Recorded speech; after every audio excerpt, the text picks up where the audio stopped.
Hey everybody, Zach here from the Birdsea Cape Wildlife Center, which is the Cape Cod branch of the New England Wildlife Centers. We are here again for another edition of Science for Social Distancing.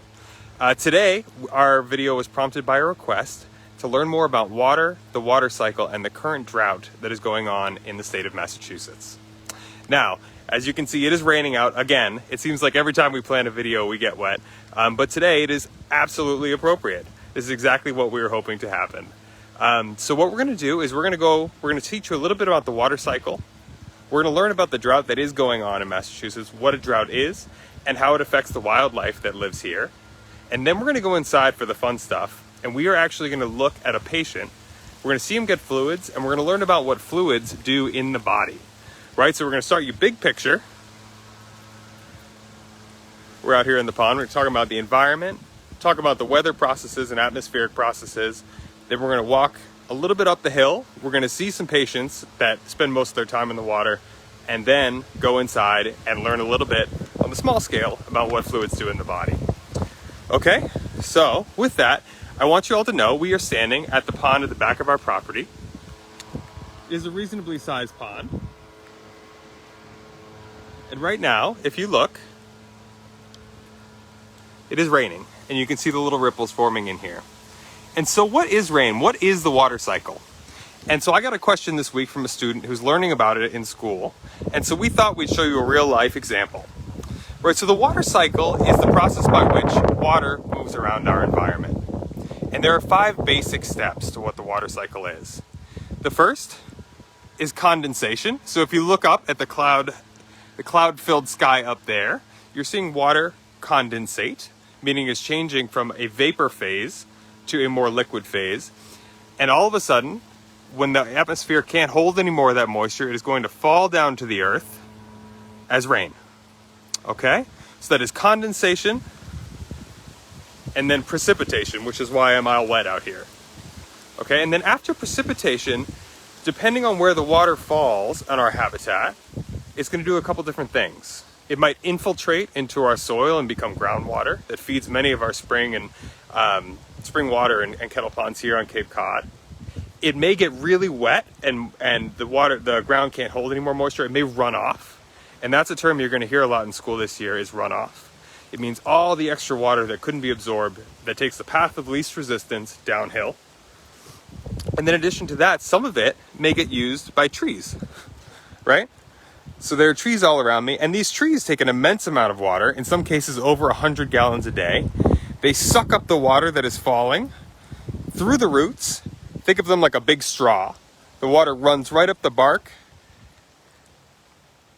and actually exits the leaves in a gas phase, and that is called transpiration. Okay, so to recap, we have condensation, where clouds are formed, precipitation, where the rain falls, infiltration, where that rain is absorbed into the soils, runoff, where that water can't be absorbed and runs down to the lowest point following the point of gravity, and then transpiration, meaning where trees and plants use it up and put it back in the environment. Okay, and that's a cycle. That's always happening on Earth, and that's what moves our fresh water around, makes it available for us, and makes it available for animals. Okay, so if I can get my feet unstuck from the mud that I'm standing in, quite committed for all of you here, we're going to take a little look. But before I do, I want to show you something. Okay? So I want you to look where I am standing today, which is, I think, the 13th of October, if I can remember my days in 2020. This is where the water level is now, right? You can see it's just lapping up here against the bank. And then I want you to take a look back. And do you see where Robyn is holding the flag over there? That is where the water level should be. On an average day, if you walk down to this pond, the water level should be all the way up by Robyn. Robyn, how's the water up there?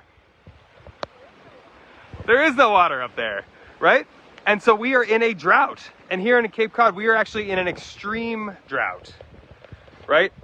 So there's different drought states. There's moderate, there's severe, there's extreme.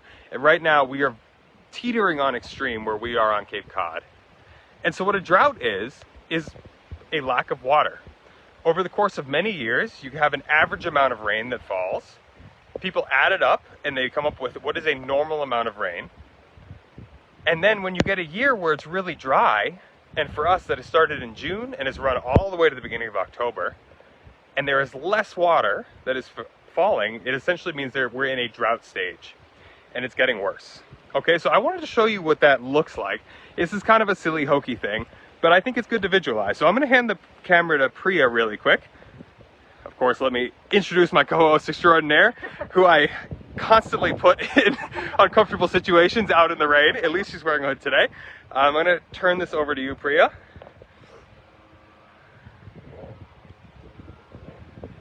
Okay. So folks, I'm holding here 2 pitchers of water. We're not going to waste water because we are in a drought phase right now. This is about 15 inches of water. Meaning if you stack these 2 on top of each other, you're looking at 15 inches. This is the normal amount of rain that you would expect to fall between June and now, right? So that's a fair amount. That does quite a bit. So what does that look like? You know what? We're not going to waste water. We're going to dump it right into the mud here. We'll try to refill up our pond. Let's see if it works.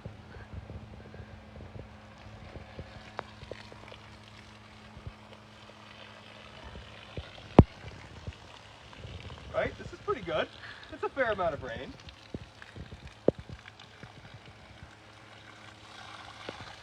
Okay. And now for visual comparison. This is all we've gotten in 2020 so far, between June and now of 2020. That is significantly less, right? It's just under half the amount. And so when you look at this compared to that, you say, who cares? Some crazy guy's holding 3 pitchers of water. What does that matter? Well, now I want you to look back at that pond. Remember I showed you where the water line was? And now where this flag is planted over here?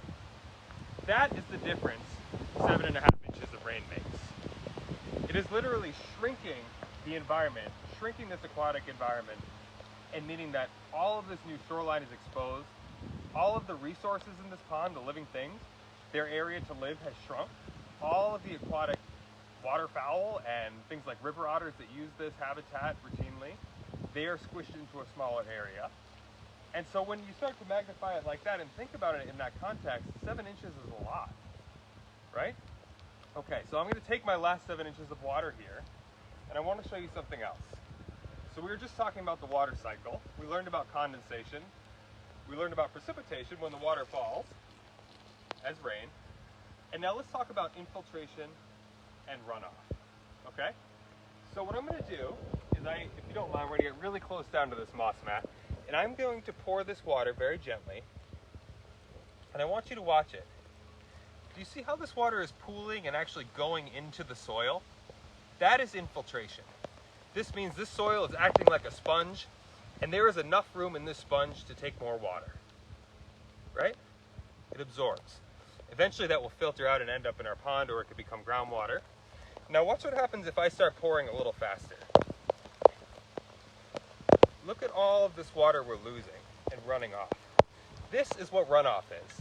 So when you hear people talk about it, and they're saying there's runoff, it means either the ground is so saturated, so full of water, like a full sponge, that it just can't hold anymore, or that water is hitting an impermeable surface, and that's something like a parking lot or the roof of your house.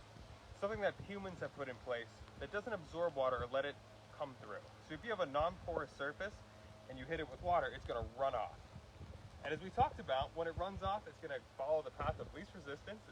Water is lazy, it likes to do exactly what gravity is doing, and it is just going to run off into water bodies. And now that can spell trouble for us, because along the way, water is picking up all of those heavy metals and nutrients and pollutants and things we say we're fertilizing our lawn.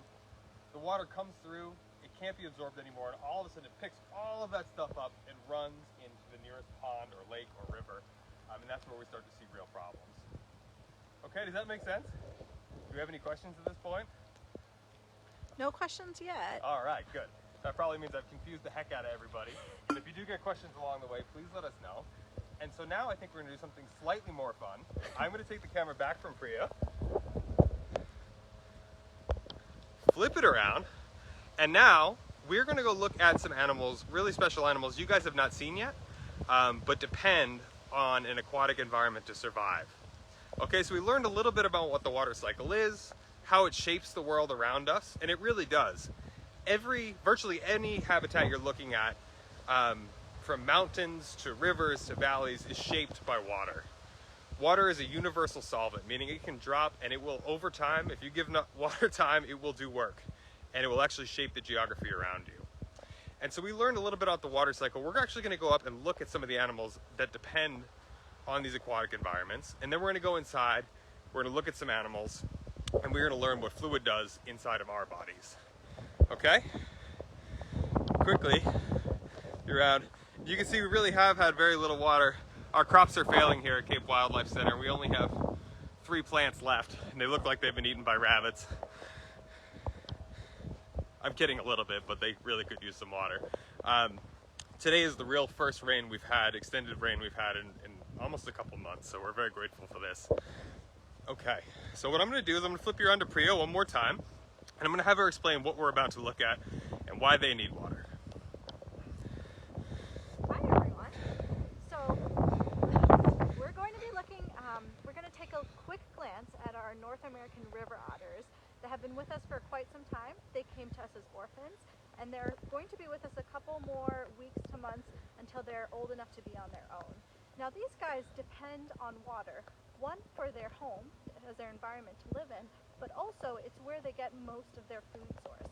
So if we're in a time of drought, that will not only affect the area for which they can live in, but how much food they have to eat. So let's take a look at them. Cool.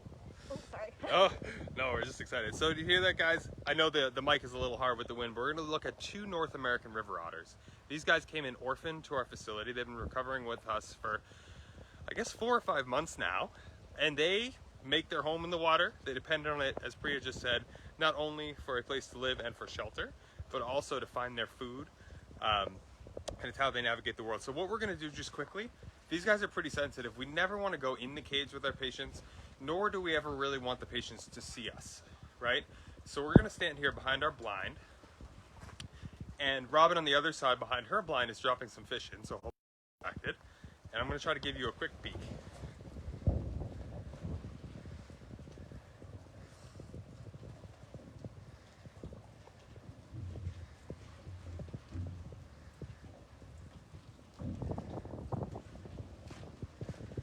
And so you can see these guys, they each have a fish in their mouth, and they will dive right off that board into the pond virtually in between every bite. And they are so graceful underwater. They swim at speeds of probably 10-15 miles an hour. And they are so quick and agile. They're actually able, in a normal circumstance, would be catching live fish and actually flipping them, in some cases, pushing them in between their teeth and eating them.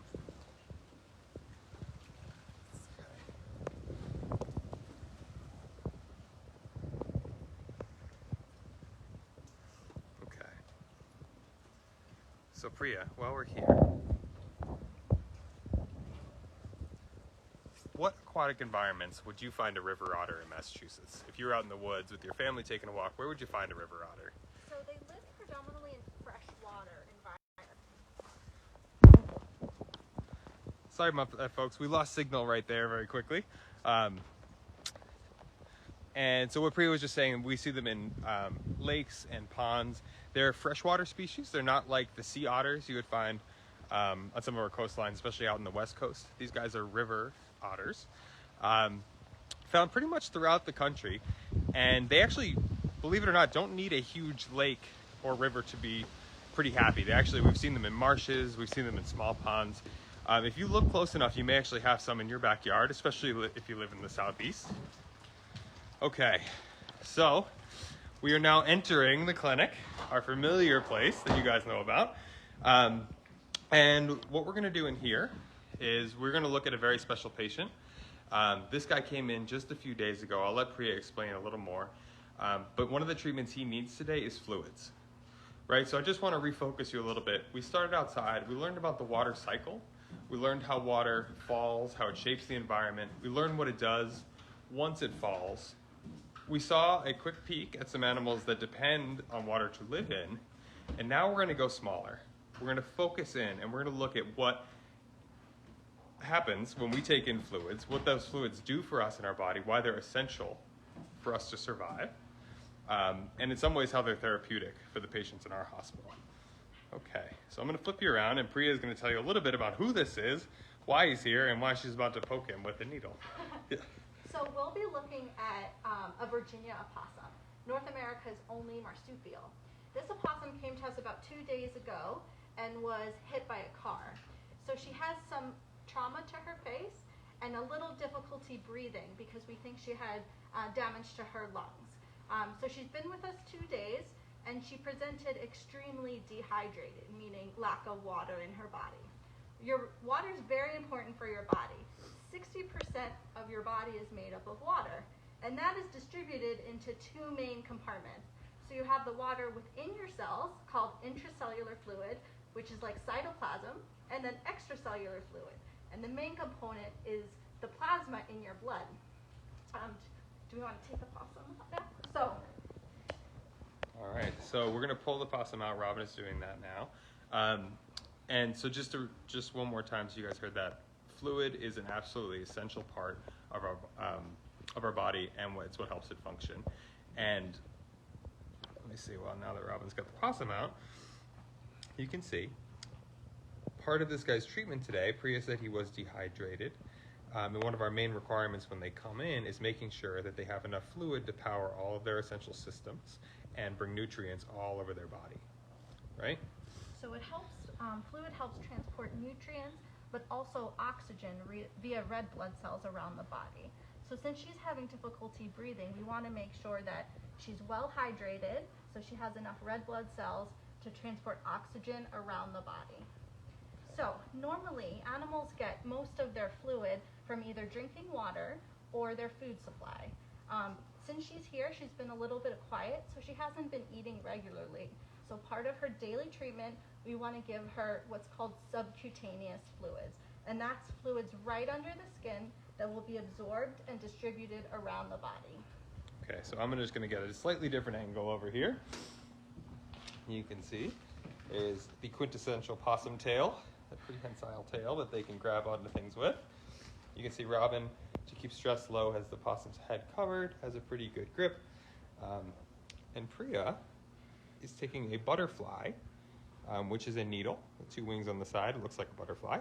And she's going to put it right under the skin, or subcutaneously, right? And now the amazing thing about fluid is that it's assimilated into the body incredibly easily, right? Meaning you don't need to go right into a specific place when you're giving fluids a lot of the time. In a case like this, where it's mild dehydration, you can actually put it right under the skin. And over the course of the next, 15, 20 minutes, that water will actually absorb into the tissues and go where it needs to go. Okay.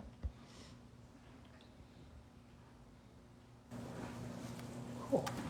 See, pretty quick and painless. All right, so was that it for his fluid treatment today? Yes. All right, guys. Well, this was a lot. We covered a lot. I want to thank you guys for your requests. We have a couple other topics we're going to be working through. I hope this was fun. If you guys have comments, if there are things you want to cover, please let us know, especially for those who are learning at home. We really want to reach you. We want to make sure that we're covering things that are helpful to you in the classroom. And as always, if you guys support us, please consider making a donation. We could really use it, especially now, on either newildlife.org or capewildlifecenter.com. And I would be remiss if I didn't do one plug for the Night of 1,000 Faces. We have an incredible community event coming up on the 23rd of October. It's going to be a Facebook Live event in which you're going to see a real-life mystery unfold. It is the mystery of the owl and the pumpkin. I don't want to give away too much, but it is going to be pretty crazy. There is going to be crime. There's going to be drama. There'll be laughing. There will be crying. And hopefully we'll solve a mystery along the way. So please don't forget to tune in on the 23rd at, I believe, 7 o'clock? 7, yes. 7 o'clock. Look for a Facebook event with people who know more than me are going to put up an event. We're going to do it. And it's going to be really fun. So please don't miss that. And until next time, thank you so much. Stay safe, wash your hands, and we'll see you soon. Bye.